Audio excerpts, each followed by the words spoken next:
Bonjour à toutes et à tous, aujourd'hui nous allons restaurer une machine Singer de 1903. Allez, c'est parti!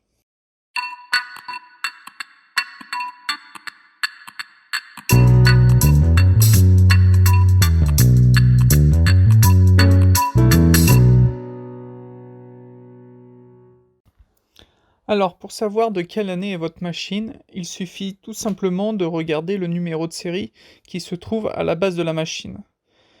Donc ici vous avez le numéro, il suffit juste de regarder sur un site que je vous mettrai en description.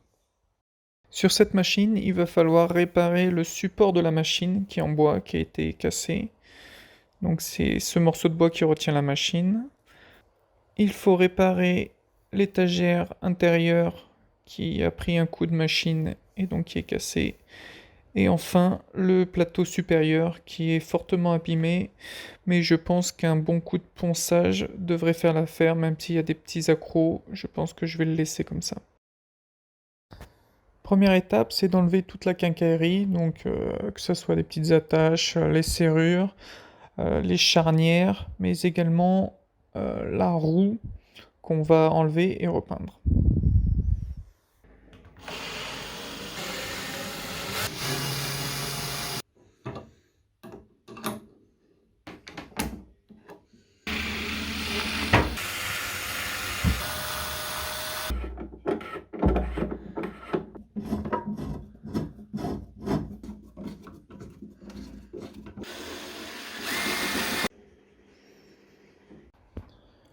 On en profite pour démonter l'étagère intérieure. Donc toute cette partie-là, on peut l'acheter, on en fera une autre ultérieurement. J'ai fini de tout démonter, on va passer maintenant à la partie ponçage.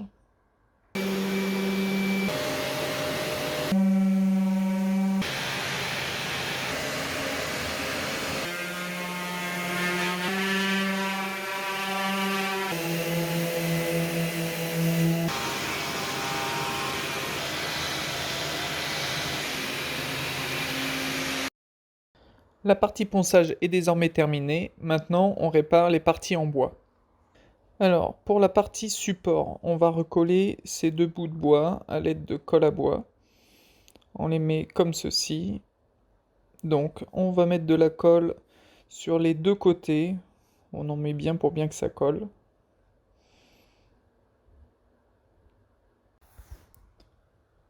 Puis on assemble les deux parties. Alors ensuite on essuie car c'est pas la colle qui chie qui colle, c'est la colle qui pousse la colle qui chie qui colle. Et enfin, on serre avec des serre-joints et on laisse sécher. Une fois sec, on retire les serre-joints et ensuite on va poncer la colle qui a séché.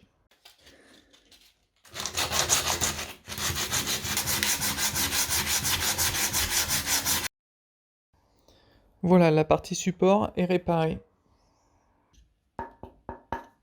Pour la partie étagère intérieure, le bois utilisé était un plaquage de 2 à 3 mm d'épaisseur qui lui permettait de pouvoir le courber. Alors moi j'en ai pas trouvé, du coup je vais prendre du contreplaqué, alors c'est du 5 mm, et je vais commencer par découper la forme. Alors je prends la partie d'origine et je vais m'en servir comme modèle. J'ai scotché le long du trait de coupe pour limiter les éclats et ensuite je coupe à la scie sauteuse. J'ai fini la découpe. Alors comme vous pouvez le voir, mon bois en contreplaqué est plus épais que le bois d'origine et du coup ça m'empêche de le déformer comme je le souhaite. Du coup, je vais désépaissir le contreplaqué afin de pouvoir le déformer. Première étape, je trempe le contreplaqué dans de l'eau chaude pour le ramollir. Une fois que le contreplaqué est bien humide et à l'aide d'une spatule, je vais séparer les différents feuillets du contreplaqué. Alors pour cette opération, il faut vraiment être délicat pour pas casser le bois. Et n'hésitez pas à remettre le contreplaqué dans l'eau pour l'humidifier à nouveau. Une fois séparé, vous pouvez voir que le bois est beaucoup plus souple. Donc on va en profiter pour le reclouer sur le socle afin de reformer l'étagère. On va donc repérer le milieu des deux parties et ensuite on va reclouer du milieu vers l'extérieur.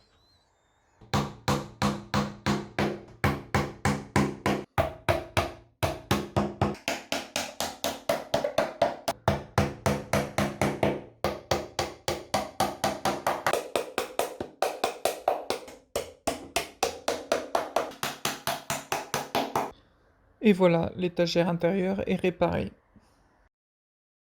On va passer au décapage de la quincaillerie qui est à moitié rouillée. Alors pour enlever la rouille, une méthode toute simple, un peu de bicarbonate de soude, de l'eau chaude et du vinaigre. Et on laisse agir. Une fois qu'on a laissé agir, on peut brosser pour enlever les résidus de rouille. Si on veut redonner le côté brillant au métal, il va falloir poncer ou utiliser une brosse métallique. Et ensuite polir.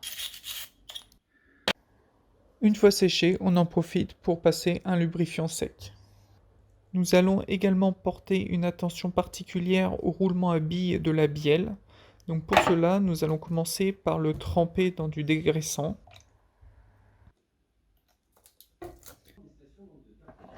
On voit que le roulement fonctionne déjà mieux. Et ensuite, nous allons mettre un petit peu de lubrifiant sec. On va ensuite passer au décapage de la roue. Donc pour cela, j'utilise un décapant chimique. Faites bien attention, c'est très corrosif. Donc protégez-vous les mains, les yeux et les voies aériennes. Donc il suffit juste de badigeonner toute la roue avec le décapant chimique et après on laisse agir. Une fois que le produit a agi, on enlève la peinture à l'aide d'une spatule ou alors d'une brosse métallique. Et il est parfois nécessaire de renouveler l'opération plusieurs fois. Une fois bien décapée, la roue est prête pour la peinture. On va appliquer une peinture spéciale métal et on va passer de couches. On en profitera pour peindre également la bielle. Pendant le séchage, on va en profiter pour protéger notre bois. Alors moi j'utilise une huile monocouche de chez Rubio. Donc c'est très simple, on verse un petit peu de produit et après on le fait pénétrer avec une éponge.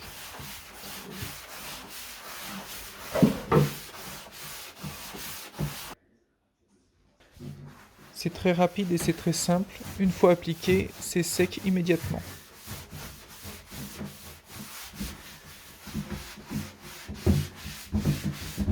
Pour apporter une touche de modernité, je vais peindre l'étagère intérieure en noir et je vais écrire la marque Singer en doré.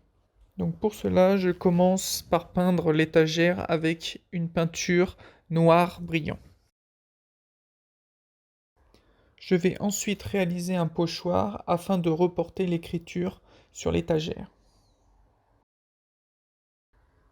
Il n'y a plus qu'à peindre avec une dorure. Alors moi j'utilise un cure-dent pour être plus précis, mais après un pinceau fin peut faire l'affaire.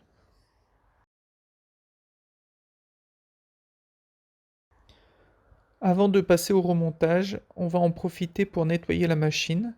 Alors première étape, c'est d'enlever toute la poussière à l'aide d'un pinceau. Et ensuite, on va huiler tout le mécanisme. J'ai aussi changé le câble de la lumière qui était défectueux. On va enfin pouvoir passer au remontage.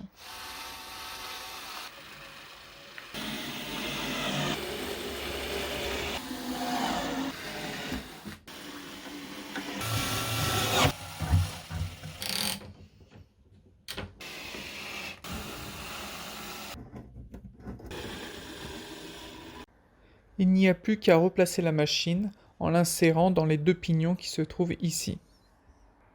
Sur la machine, les trous se trouvent ici. Donc on insère la machine et après on serre les vis qui se trouvent là.